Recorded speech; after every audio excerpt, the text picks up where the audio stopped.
अस्सलाम वालेकुम my YouTube family, कैसे हैं आप सब लोग। उम्मीद करती हूँ सब खैरियत से होंगे। तो व्यूज़ बकरा ईद गुजरी है, हर घर में मज़े मज़े की डिशेस बन रहे हैं।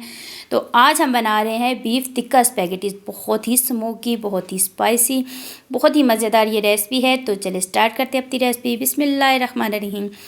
व्यूअर्स, सबसे पहले मैंने गोश्त ले लिया, उसकी मैंने छोटी छोटी सी बोटियाँ, तिक्के साइज़ की मैंने बोटियाँ बना ली थी। एक पाव से ज़्यादा है मेरा गोश्त। और इसमें हमने अब क्या करना है, इसे सबसे पहले हमने मैरिनेट करना है। उसके लिए हमें सबसे पहले 3 टेबलस्पून हमने इसमें दही का डाल दिया है। और उसके बाद हमने इसमें डाल दिया है हाफ़ टी स्पून, छोटी चम्मच जो है ना ज़ीरे की, हाफ़ टी स्पून ही हमने इसमें अजवाइन का डाल दिया है। और हाफ़ टी स्पून हमने इसमें डाल दिया है जी काली मिर्च का। उसके बाद हाफ़ टेबल स्पून हमने इसमें दरदरा सा पीसा धनिया डाल दिया है। और नमक आप अपने टेस्ट के अकॉर्डिंग डालिएगा। और अब हमने गोश्त खिलाने वाला पाउडर जो है पेपरिका पाउडर, वो हमने हाफ़ टेबल स्पून ले लिया है, वो हमने इसमें डाल दिया है। उसके बाद हमने इसमें tandoori masala half table spoon, tikka masala half table spoon. Spices कम या ज़्यादा कर सकते हैं आप। तो यहाँ इसके साथ भी ये माशाल्लाह से इतना स्पाइसी बना था ना। तो अब हमने सॉसेज डालने, सॉसेज में हमने डाली है जी सिरका half table spoon chili sauce और हाफ़ टेबल स्पून हमने सोया सॉस डाल दिया। इसमें आप अगर गोश्त खिलाने वाला पाउडर, ये जो पेपरिका पाउडर, अगर आप ना डालना चाहें तो ना डालें, क्योंकि हमने इसमें सॉसेज भी डाल दिए हैं, दही भी डाल दिया है। तो हमारा ये जो टिक्का है ना इतना जूसी बनेगा ना कि आपको मज़ा आ जाएगा। यहाँ पे मैंने 1 टेबल स्पून लहसुन अदरक का पेस्ट डाल दिया और इसको मैरिनेट करके हमने आधे घंटे के लिए रख देना है। आधे घंटे के बाद अगर आप इसे चाहें तो कुकर में गलाएं, चाहें तो कढ़ाई में गलाएं। ये मैंने 1 पैकेट स्पैगेटीज़ का लिया है, देग पालर वाली। इसको तो तोड़ना नहीं है, बाज़ लोग जो है ना इसे तोड़ देते हैं। ये छोटे से बर्तन में भी ना गल जाती हैं। तो व्यूअर्स, आधा घंटा हमारा गुजर चुका है। अब हमने क्या करना है, एक कुकर लिया है, कुकर में हमने इसको डाल दिया है। और अब हमने ये जिस बर्तन में से मैरिनेट किया था उसका खंगाल भी इसमें हमने डाल देना है। और उसके अलावा हमने इसमें डाल देना है जी 1.5 कप पानी का। टोटल 2 कप मैंने पानी के डाले हैं। आप अगर कढ़ाई में डालें तो थोड़ा सा पानी ज़्यादा डाल देना और बिल्कुल हल्की आंच पे इसको बनाना है। कुकर को हमने रख देना है जी 10 से 15 मिनट। सीटी के बाद हम इसका जो पानी है बिल्कुल ड्राई कर लेना है। 15 मिनट आपने इसको सीटी पे लगा देना है।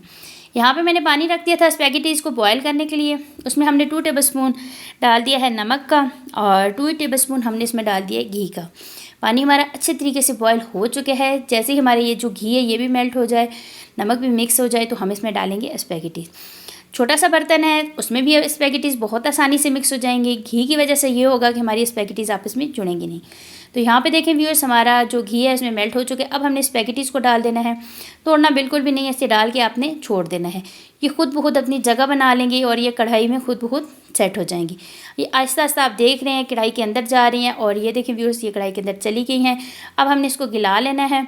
और दूसरी साइड पे आते हैं। अब हमने इसका जो है ना मसाला तैयार करते हैं। तो सबसे पहले मैंने एक कढ़ाई ले ली है, कढ़ाई को चूल्हे पे चढ़ा दिया। इसमें हमने 1/4 कप जो है कुकिंग ऑयल का डाल दिया, मतलब हाफ़ कप से थोड़ा सा कम हमने इसमें कुकिंग ऑयल का डाल दिया है। और एक मीडियम साइज़ की प्याज मैंने उसको इस तरह रफली कट कर लिया था, ये डाल देनी है। तो प्याज को हमने जस्ट सौते करना है। जैसे ही हमारी प्याज सौते हो जाएगी हमने इसमें डाल देना है आलू। स्पैगेटीज़ मैक्रोनीज़ में अक्सर लोग आलू नहीं डालते, लेकिन बच्चों की फेवरेट होते हैं तो मैं ज़रूर डालती हूँ, क्योंकि ये भी तो एक सब्ज़ी है।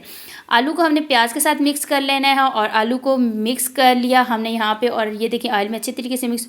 अब हमने इसमें डाल दिया है 1 अदद टमाटर। यहाँ पे अगर आपको टमाटर नहीं पसंद, आप दही डाल दें। दही के अलावा आप इसमें केचप भी डाल सकते हैं। तो हमने टमाटर का इस्तेमाल किया है, हमने टमाटर डाला। अब हमने इन सबको अच्छे तरीके से कर लेना है मिक्स। हमारा ये अच्छे तरीके से मिक्स हो चुका है ये मसाला। अब हमने इसमें डाल देने स्पाइसेस में मैंने कुटी लाल मिर्च ली है, हाफ़ टेबल स्पून। नमक आप अपने टेस्ट के अकॉर्डिंग डालिएगा। और उसके अलावा हमने इसमें ले लिया है जी black pepper half teaspoon. Spices हमारे टिक्के में भी बहुत ज़्यादा स्पाइसेस हैं, सॉसेस वगैरह हमने डाले हुए, तो वो ऑलरेडी बहुत जूसी और बहुत स्पाइसी होगा। तो उसमें हमने स्पाइसेस थोड़े कम रखने हैं। एक मैंने शिमला मिर्च ले ली थी, उसको मैंने लंबाई में जूलियन कट कर लिया था। और 1 कप मैंने बंद गोभी का ले लिया था, इसकी भी मैंने कटिंग कर ली थी। अब हमने इसको इस मसाले में मिक्स करके, अब हमने इसमें पानी का बिल्कुल इस्तेमाल नहीं करना और इसको दम लगा देना है। तो ये देखिए व्यूअर्स, माशाल्लाह से हमारा यहाँ पे टिक्का डन है। ये आप देख सकते हैं हमारा ये टिक्का रेडी हो चुका है। अब हम इसे आपको मैं चेक करके बताती हूँ कि कितना मज़े का सॉफ्ट सा हमारा ये टिक्का गल चुका है। अब यहाँ पे हमने इसमें 1 टेबल स्पून घी का कुकिंग ऑयल का डालना है, ताकि हमारे जो टिक्का है इसमें थोड़ी शाइनिंग आ जाए। डाल के इसको मिक्स कर लेना है। टिक्का हमारा रेडी है, इसको करते हैं साइड पे। आते हैं हम अपनी सब्जियों की तरफ। मसाला हमारा भी यहाँ पे माशाल्लाह से डन हो चुका है, ये आप देख सकते हैं। हमने बहुत ज़्यादा नहीं पकाना, अपनी वेजिटेबल सब्जियों को नहीं पकाना। 1 टेबलस्पून हमने इसमें सोया सॉस, 1 टेबलस्पून हमने चिली सॉस और 1 टेबलस्पून हमने सिरका डाल के उसके बाद हमने इसकी आंच कर देनी है तेज़। पहले हमने इसे दम पे बनाया है, यहाँ पे इसकी आंच आपने कर देनी है तेज़, ताकि हमारी जो सॉसेज हैं वो हमारी सब्जियों को क्रंचीपन ख़त्म ना कर दें, क्योंकि सॉसेज जो हैं ये सब्जियों को सॉफ्ट करें। अब मैक्रोनी डाल के मिक्स करते हैं। मिक्स करने के बाद हमने कर लिया है जी डिश आउट। डिश आउट करने के बाद अब हमने इसके ऊपर डाल देना है अपना मज़ेदार स्पाइसी टिक्का। टिक्का डालने के बाद मैंने इसके ऊपर डाल दिए हैं तिल। तिल डालने के बाद अब हमने यहाँ पे इसको लगा देना है कोयले का धुआं। अगर आप चाहें टिक्के को जिस वक्त आपने कुकर में से निकाला है उस वक्त भी आप इसे कोयले का धुआं लगा सकते हैं, लेकिन मैंने स्पैगेटीज़ को भी कोयले का धुआं लगाना है। तो ये देखिए माशाल्लाह से हमारे यहाँ पे टिक्का स्पैगेटीज़ तैयार हैं। बहुत ही मज़ेदार, बहुत ही ज़बरदस्त ये रेसिपी है, ज़रूर ट्राई कीजिएगा, इंशाल्लाह आपको बहुत पसंद आएगी। अपने घर वालों के साथ, दोस्तों के साथ शेयर कीजिएगा। इसी के साथ मुझे दीजिए इजाज़त। अल्लाह हाफिज़।